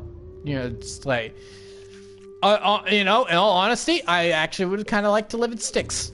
I kind of like the idea of just kind of a little on the water fishing village type area. That seems kind of fun. I kind of like that. So I Styx would be good. One of those kind of out in the boonies kind of. Okay, really? Did these really melt that fast? Come on. Kind of one of those out in the boonies places that we see on the occasion out in the countryside. Ninjago's always had good visuals, but I mean, I love some of the gorgeous visuals that they have in whenever they go out into the countries and you see those kind of steppe hills with the rice paddies and stuff. Looks really pretty. It's like I'd like to live somewhere out there. Of course, with the caveat of as long as I get to have a house that has a good air conditioning, because I'm sure with all that water out there, I'm sure it gets pretty muggy, and I don't like humid weather at all. If it's gonna be hot, just have it be dry, because it's like there's not much worse than it being hot and sticky, because then that just makes it worse. I'd rather it be a dry heat. Wonder how much longer I'll be stuck down here. So yeah, probably wouldn't live in Ninjago City just for my own personal well-being. I'd rather turn on the news and see, oh, there was another attack in Ninjago, but then the ninjas stopped it. Just I mean, think about it. Do you want to get Harumi'd? Do you want to get Harumi'd? One day you're just minding your own business, going to the office or something like that, and then something attacks. And then you get home and your family got pancaked by an Oni Titan. I mean, I wouldn't want that. No, I'll live out in the sticks. Thank you very much. So, yeah, that's my answer. Just Dauber. I think my favorite season will always be season 5. That's a good choice. It's not my favorite season, but I really like it. I actually have a really a good fondness. Too close to the edge, but I ignored him. Think you can help me out? Oh great, it's an escort mission. So I have a pretty good fondness for possession because of what was partially because of what was going on at the time. First of all, it's a good season. It's a pretty good season overall. But the fact that it was a good season really helped what was going on at the time, because when that season was airing, we had where I live, we had historic rains where it was like 100-year levels of rain, where we got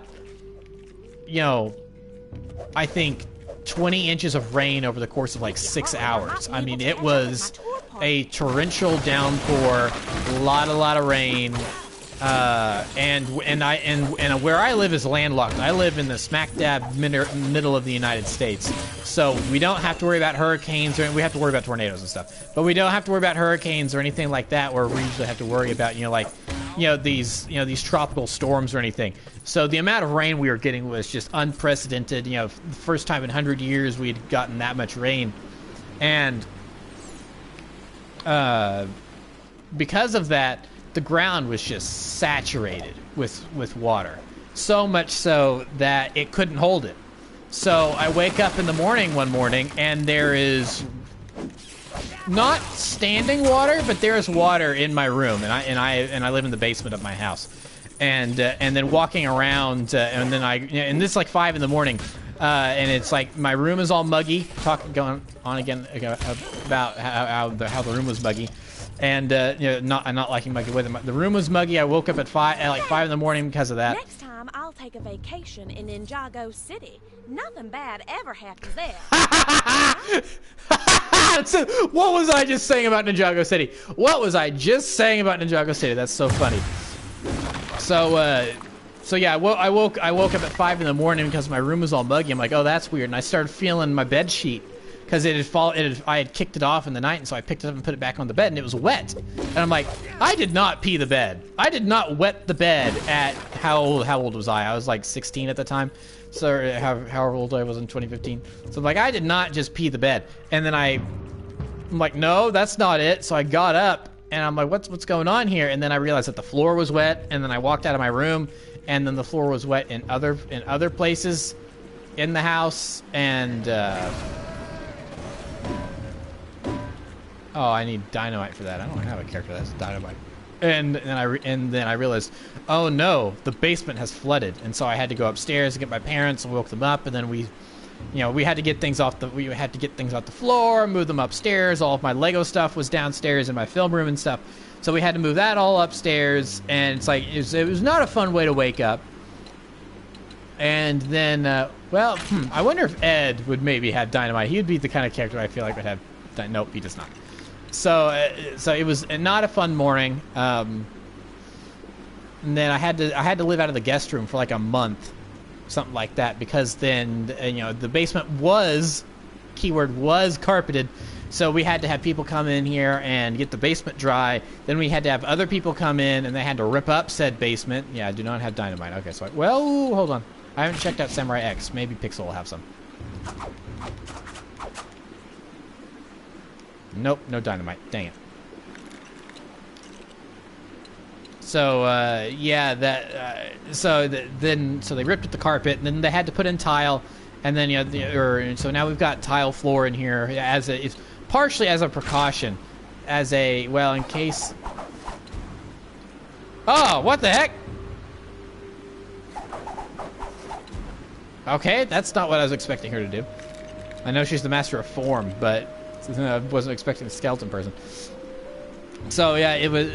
So during it was not a fun time. But during that time, I did have stuff to distract me, because the day after woke up with the flooded basement, that was when the first episode of Possession showed up on YouTube, when it leaked online, as it does. So as NinjaGo does. So while I was staying in the guest room and having a not very fun summer in 2015, partially because of that, I at least had NinjaGo to distract me, and then Tournament of Elements had been good, but I was sort of kind of I'm not quite sure about NinjaGo still, because of how awful Rebooted was, and just not really happy with how Rebooted turned out. It was kind of tainted. It's like, okay, no, Rebooted has ruined NinjaGo forever. It will never be good again. And then Tournament of Elements came out. I'm like, oh, okay, that was good, but that was a fluke, right? And then Possession came out, and that was good. I'm like, okay, no. This is not a fluke. NinjaGo is good. It just occasionally stumbles. So yeah. I have a pretty soft spot for Possession because of that. Let's see here. Hob Bricks, you've all had a soft spot for March of the Oni. It's not my favorite, but I think it's solid. Yeah, March of the Oni isn't horrible. It's mid-tier Ninjago. It's one of those things. It's like, why didn't you? It's definitely another thing. It's like, why couldn't you have 2 more episodes? Why and actually bump it up to an actual 100 episodes, not including not including the pilot, so that way you could actually have 100 episodes. 'Cause that would have been. It's why didn't you do that? And I think it really would have helped. It's definitely an interesting one to go back and watch, because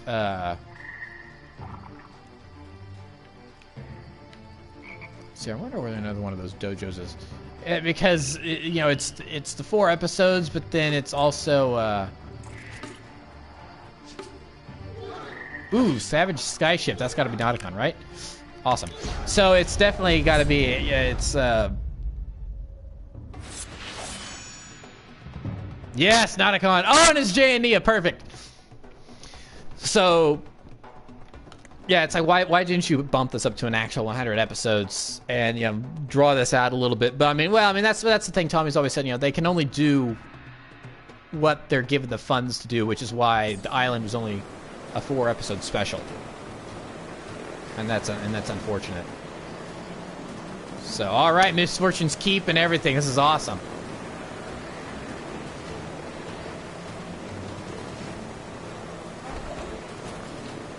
Remember, no getting married to a djinn this time, Nia. Don't worry, I didn't pack my rocks. Oi, stop ignoring me. It's very rude. All right, Skybound Supremacy. Let's go.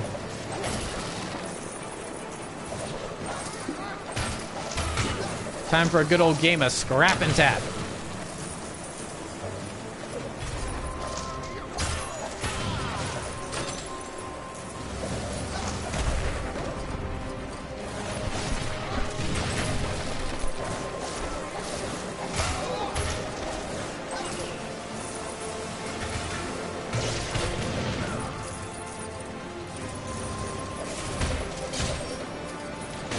Oh wait, that's dynamite.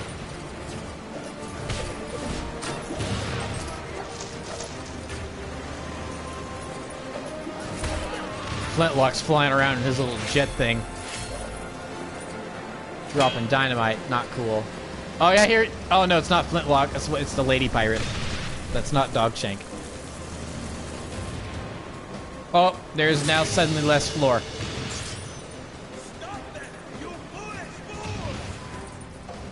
Was that supposed to be Nauticon? Stop them, you foolish fools. Gosh, the writing in this game is abysmal. But I mean, it's one of those things. It's like, yeah, it's like, well, I mean, how long did they have to make this game? I honestly wonder how long did they have to make this game. It couldn't have been that long, right? Because the movie was also was made in shortened length too, because they had to get it out. It's part of the reason why it wasn't great. Also, main developer on this is TT Fusion rather than main TT Games, and they've always kind of been the B team. But for whatever reason, they always are given the movie games. Ah!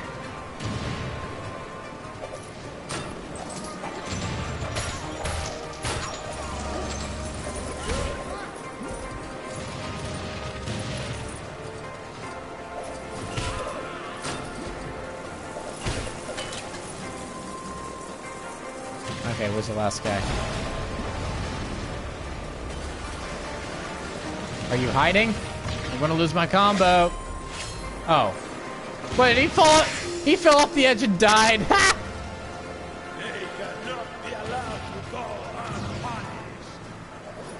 Yeah, that's supposed to be Nauticon.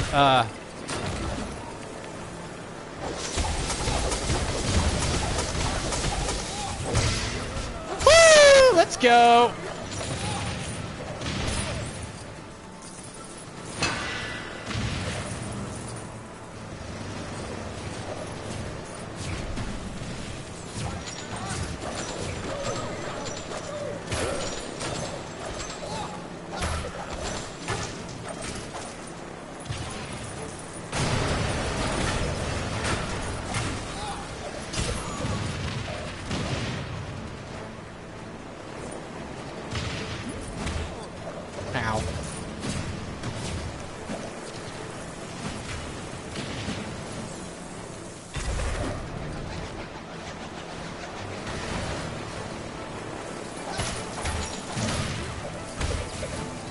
Ah, no, game. The game totally screwed me over on that. Just threw me off the edge. Oh, well. Okay. That works.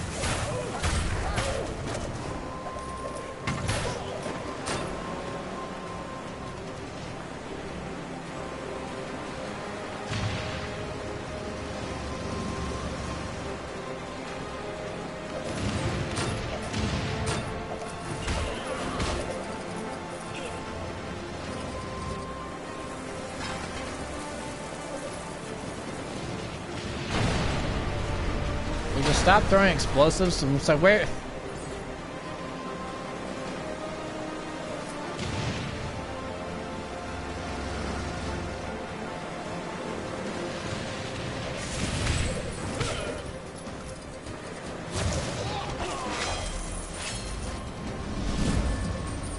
Very well.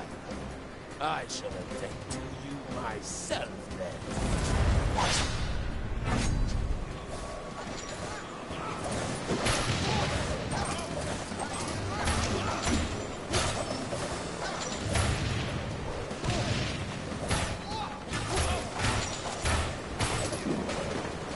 Ow.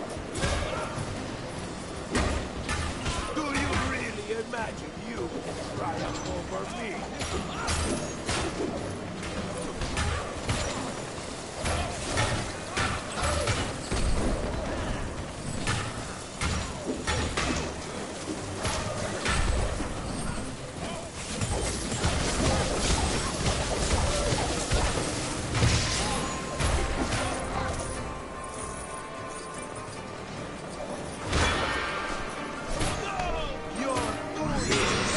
Ah, what's going on? Why am I just seeing Mia's skirt?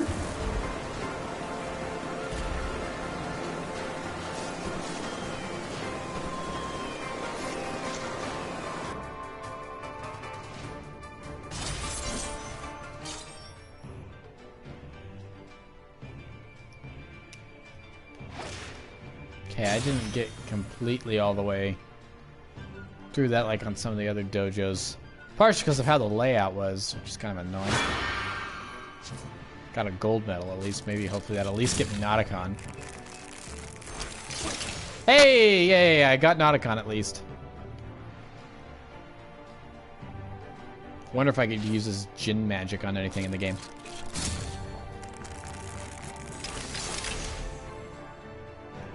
Siren. Oh, I get it. Okay, funny. I wasn't aware that that was her name. Hey, Flintlock! Awesome. So I managed to get all three of the minifigures. Awesome.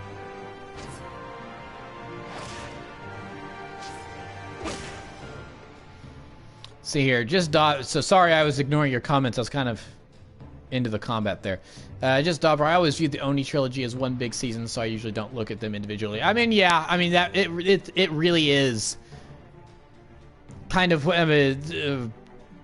Sons of Garmadon and Hunted especially, there is a little bit more of a gap, and it feels like there's a start and a stop with March of the Oni. But Sons of Garmadon and Hunted are definitely, you know, two chapters of the same story for sure, and I really do like that about the Oni trilogy. Hobbricks is agreeing with that. Glucko, if you had to wish 3 wishes from Nauticon, what would be the wishes?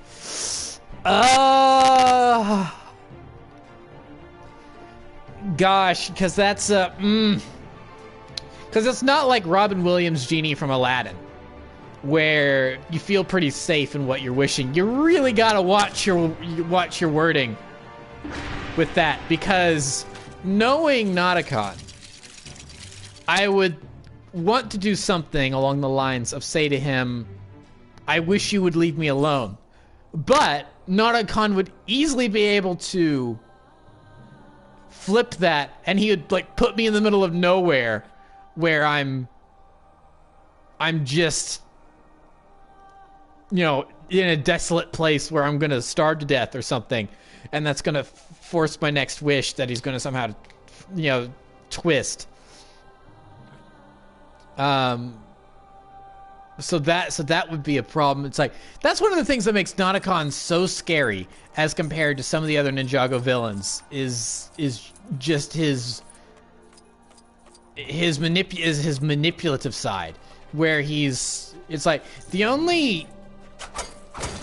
There have been a couple of other Ninjago villains that they've tried to display as being manipulative, but it only goes to a certain point. For instance, Crux, when he was pretending to be Dr. Saunders. I mean, that's sort of kind of manipulating people, tricking them, making them think he's someone he's not. But, that was, I'm hiding from everyone. And he wasn't really for a long time he wasn't actively manipulating people.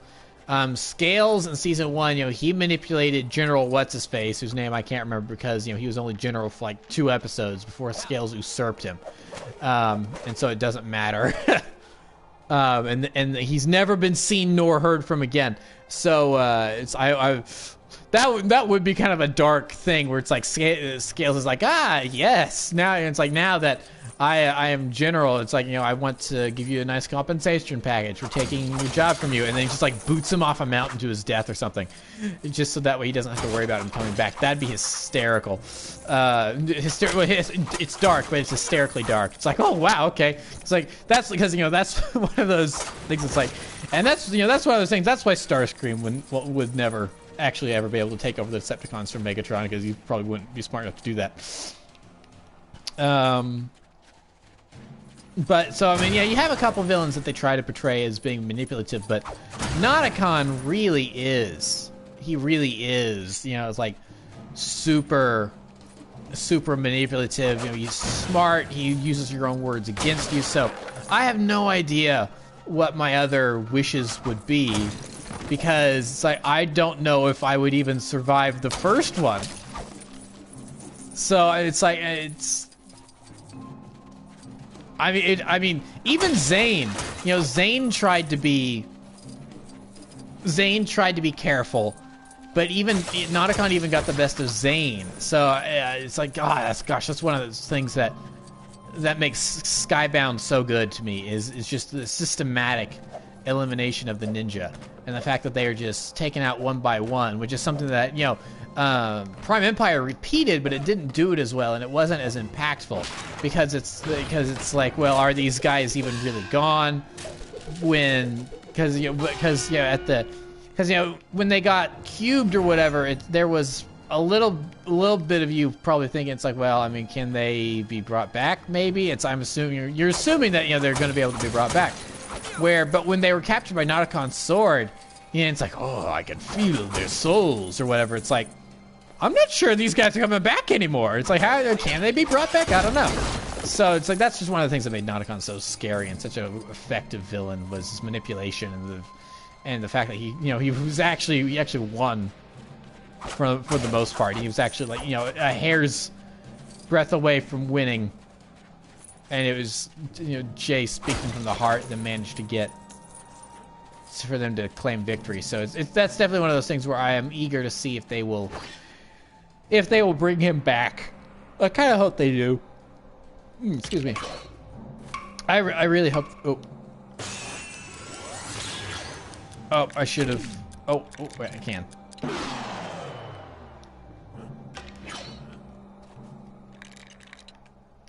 Hold on, let me...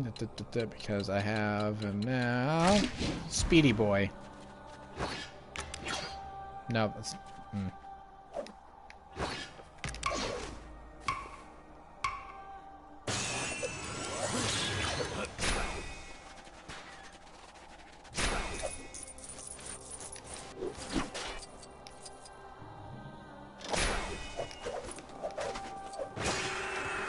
Ha! I got that in 13 seconds. Thanks. Thanks, buddy.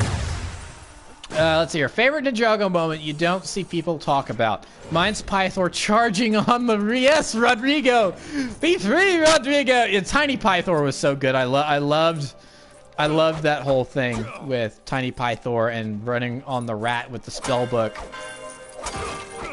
That's a great moment that doesn't get talked about enough. A good moment that I don't see talked about often enough. I'm trying to think.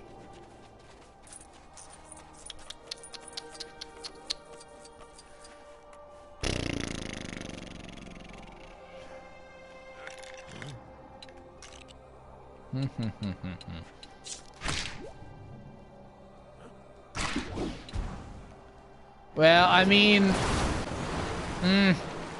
honestly, the ending of talking about Skybound. I mean, the ending of Skybound because the ending of Skybound is so kind of controversial. A lot of people don't like it because of the whole, rewound time aspect. So I mean, I feel like that's a really good ending. It doesn't get enough credit.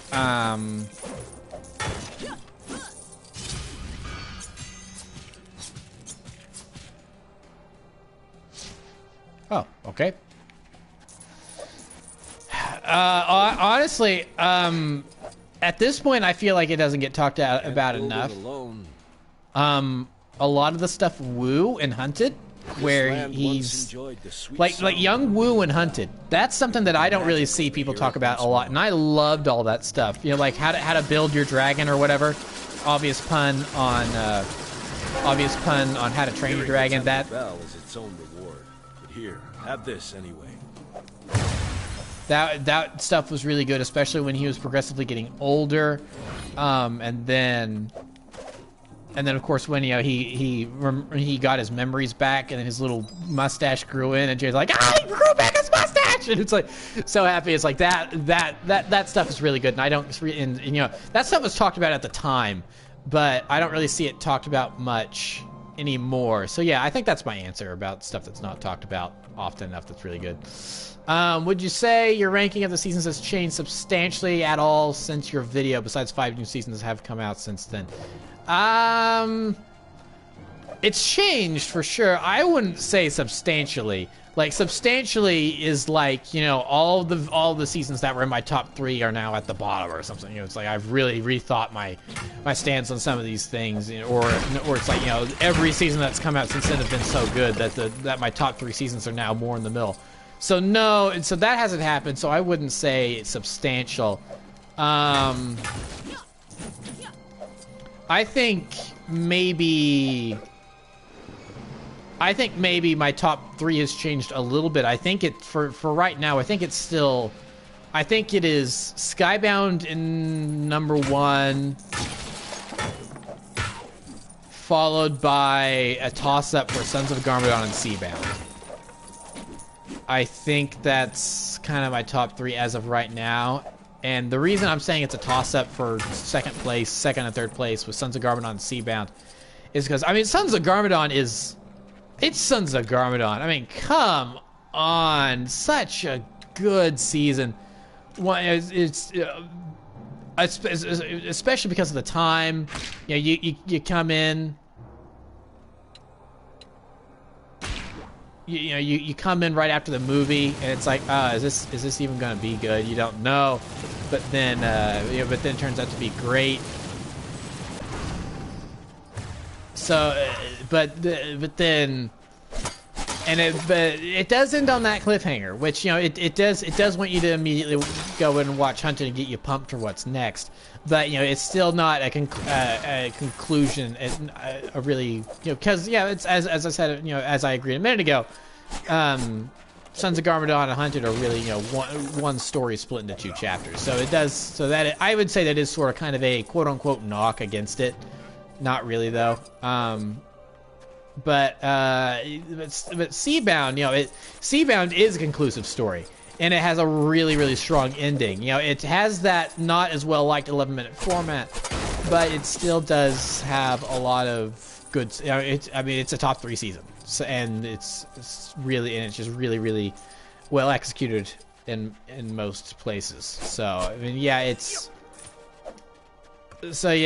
think my top 3 has changed in that way, but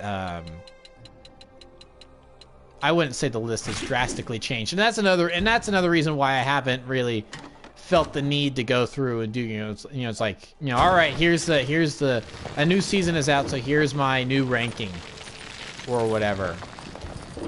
Just because it's like it hasn't really changed all that much, and I think I'm happy to wait until the next like the next big milestone when we hit like 20 seasons or whatever. So.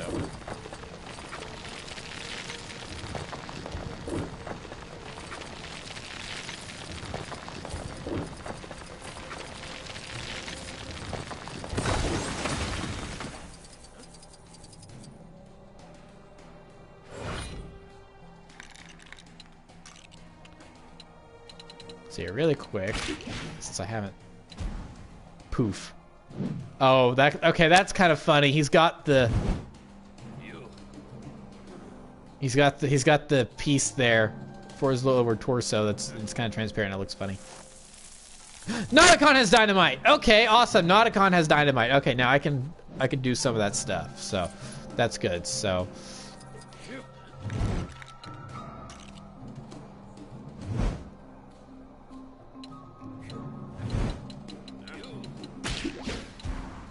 So yeah, we're just about at the 2-hour mark here, so I think I'm going to go ahead and call it. Yeah, thanks for coming, everyone. I've really enjoyed this. Just a nice little chat, talking about Ninjago. You know, clearing up some of getting some percentage run through here. Lego games are always good. You know, just kind of have on in the background games while you listen to a podcast or something. So I'm glad that I've been able to get through some of this. If you guys like this, I might try to do this a little more often. Of course, Jay, what are you doing? What are you doing, Jay? That's just, one of those influences from the movie. But I may try to do this again, like when Part 2 comes out for Dark Island, which of course. So I mean, if you guys just showed up and you're not aware, Part 1 of the Dark Island trilogy stop motion adaptation premieres tomorrow at 1 p.m. Central. Check your local listings. And here on my channel. So the link is live right now, so you can have it open another tab and be waiting for that to premiere tomorrow. So that's the reason I was doing this in the first place. So I might do this again before Part 2 comes out. We will see. I might even do it before then, and I might continue. Maybe I'll make this a regular thing. I don't know. Another reason I wanted to do this is also because I know that there's been a little bit of drought in Ninjago content on my channel because I've been busy focusing on the Dark Island trilogy, which has been a big time sink, and so I haven't been. It's like I'm working on one big Ninjago project. I don't have time to work on the other Ninjago videos that I like to do, which you know, it's the video essays and stuff. So that's part of the reason I haven't done any of those. So I also wanted to do this to kind of, you know, have a little chat time and do a little bit more of the, you know, have a you know, kind of just talk about Ninjago generally like I like to do. So hopefully now that Dark Island is done, I will be able to get back to making those other Ninjago videos that I know you guys like the ranking videos. And it's like I definitely want to do a part 2 of the relationship, kind of looking at the different relationships in Ninjago, from platonic to romantic and etc. Now that we are a good ways away from the island, you know, definitely we'll be taking a big long look at Ronin and his story and his relationship compared to his relationship with the ninja, because you know that was a point of contention when the island came out. So that'll definitely be something I'm wanting to do. But of course, I work on so much stuff. You guys have no idea. So it's always a juggling act of finding time to work on this stuff.